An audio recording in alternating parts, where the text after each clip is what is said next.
Iran में धमाका, Lebanon में ब्लास्ट। जनरल सुलेमानी की बरसी पर दहले इजराइल के दो बड़े दुश्मन। हजारों की भीड़ के बीच दो धमाकों ने तैयार कर दिया युद्ध का फ्रंट। अब ईरान पर सबकी नजरें हैं, अब हिजबुल्लाह पर सबकी नजरें हैं, क्योंकि ईरान के किरमान में हमला हुआ और उससे पहले लेबनान में हुआ ड्रोन अटैक।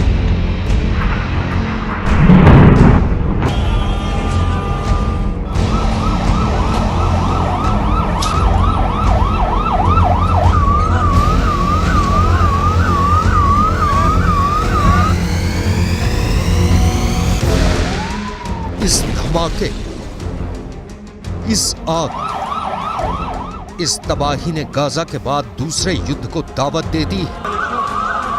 ये लेबनान की राजधानी बेरूत है और अब अगला युद्ध 24 घंटे के अंदर शुरू होने का खतरा है।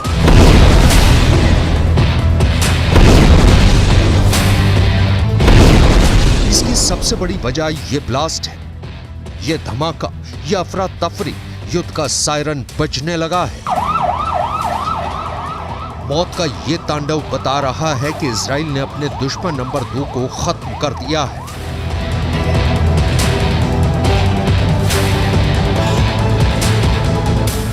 इजराइल ने हमास के पॉलिटिकल ब्यूरो के डिप्टी प्रमुख सालेह अल अरूरी को मार डाला है।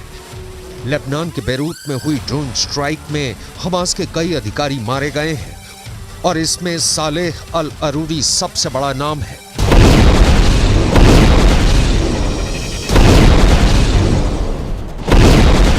सालेह अल अरूरी को इजराइल ने ड्रोन स्ट्राइक में मारा है। यह हमला बेरूत के दहिया इलाके में, जिसे हिजबुल्लाह का गढ़ माना जाता है। दहिया में जब सालेह अल अरूरी को हमास के ऑफिस के करीब देखा गया, तब इजराइल का ड्रोन मौत बनकर टूट पड़ा।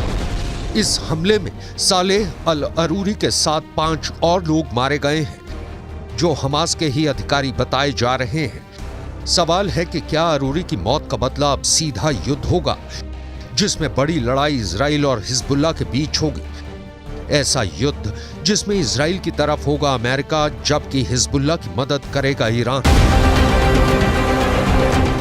इजराइल जानता है कि अरूरी की मौत ने उसका एक और दुश्मन खत्म कर दिया है, लेकिन कई और दुश्मन उसके खिलाफ तैयार हो चुके हैं।